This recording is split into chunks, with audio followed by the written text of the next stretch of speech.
Hello दोस्तों, आज की इस वीडियो में हम जानेंगे कि मंगल ग्रह पर नासा द्वारा भेजा गया परसिवरेंस रोवर को जीवन के सबूत मिले हैं। हेलो गाइज, मेरा नाम है मोहन और आप देख रहे हैं ब्रह्मांड television YouTube channel. Perseverance rover Jejuri crater की खोज कर रहा है, जिसके बारे में माना जाता है कि यह एक प्राचीन झील का स्थल है जो जीवन को आश्रय दे सकता है। मंगल ग्रह पर प्राचीन माइक्रोबियल जीवन के संकेतों को देखने के लिए मंगल की सतह पर ट्रैवलिंग रोवर अपना पहला नमूना एकत्र करने के लिए तैयार है। नमूना भविष्य के मिशनों के माध्यम से पृथ्वी पर लाया जाएगा, क्योंकि 6 पहियों वाले भूविज्ञानी जेजुरी क्रेटर में वैज्ञानिक रूप से दिलचस्प लक्ष्य का अध्ययन करते हैं।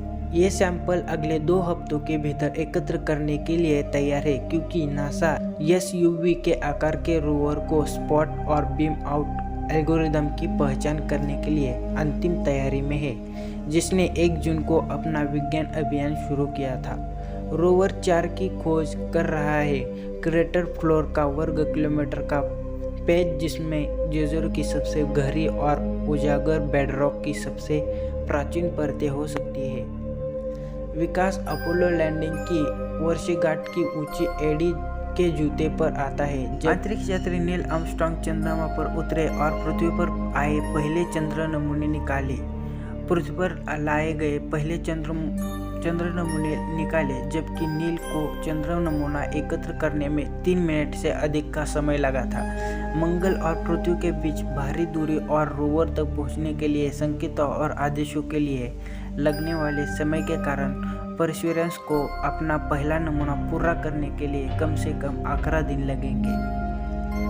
जब नील आर्मस्ट्रांग ने 52 साल पहले सी ऑफ ट्रैंक्विलिटी से पहला नमूना लिया, तो उन्होंने एक ऐसी प्रक्रिया शुरू की जो चंद्रमा के बारे में, मानवता के बारे में जो कुछ भी जानती थी उसे फिर से लिख देगी।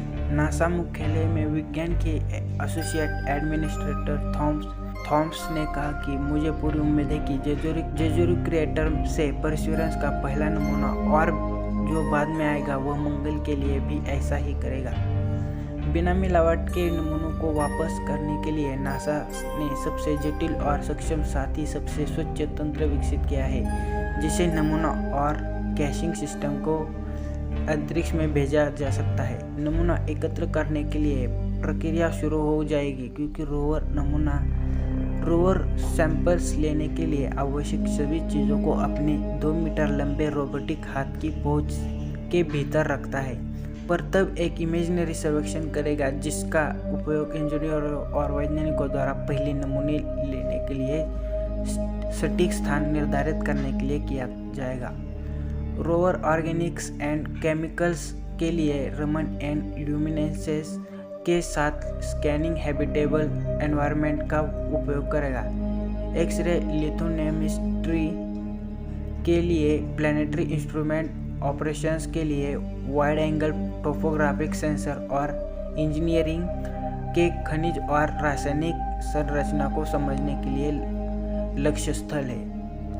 इस बीच रोवर के मस्तूल पर स्थित सुपर कैम अपने लेजर को परिणामी प्लम को मापने और अन्य डेटा एकत्र करने पर सतह पर फायर करेगा। सन ने एक बयान में कहा, हमारे पूर्व कोरिंग विज्ञान के पूरा होने के बाद हम रोवर कार्यों को एक सोल या एक मंगल दिवस के समित कर देंगे। यह रोवर को अगले दिन की घटनाओं के लिए अपनी बैटरी को फुल तरह से चार्ज करने की अनुमति देगा। जैसे ही लेजर को निकाल दिया जाता है, अनुकूलित कैशिंग असेंबली के भीतर नमूना हैंडलिंग आर्म एक टेस्ट ट्यूब को पुनः प्राप्ति करेगा, जिससे गर्म किया जाएगा और बीट कैरोसेल नामक एक उपकरण इसे परसिवरेंस के रोबोटिक आर्म पर रोटरी परक्यूसिव ड्रिल में ले जाएगा। ड्रिल ट्यूब को एक कोर सैंपल से भर देगी, जो पिछले सोल पर अध्ययन की गई चट्टान के चाक से एक टुकड़े को आकार के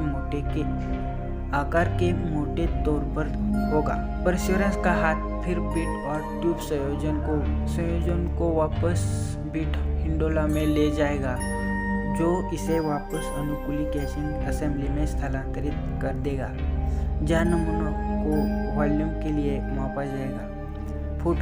फोटो खिंचवाया जाएगा। भली भांति बंद करके और संग्रह किया जाएगा। नासा ने कहा अगली बार जब नमूना ट्यूब सामग्री देखी जाएगी तो वे मंगल पर भेजने के लिए बहुत बड़े वैज्ञानिक उपकरणों का उपयोग करके विश्लेषण के लिए पृथ्वी पर एक क्लिनिक रूम सुविधा में होंगे। मंगल ग्रह पर परसिवरेंस के मिशन का एक प्रमुख उद्देश्य ज्योतिष विज्ञान है, जिसमें प्राचीन माइक्रोबियल जीवन के संकेतों की खोज शामिल है। रोवर मंगल ग्रह के मानव अवशेष का मार्ग प्रशस्त करते हुए ग्रह के भूविज्ञान और पिछली जलवायु की विशेषता होगी और मंगल ग्रह की चट्टान और रेजोलिथ को इकट्ठा करने और कैश करने वाला पहला मिशन होगा।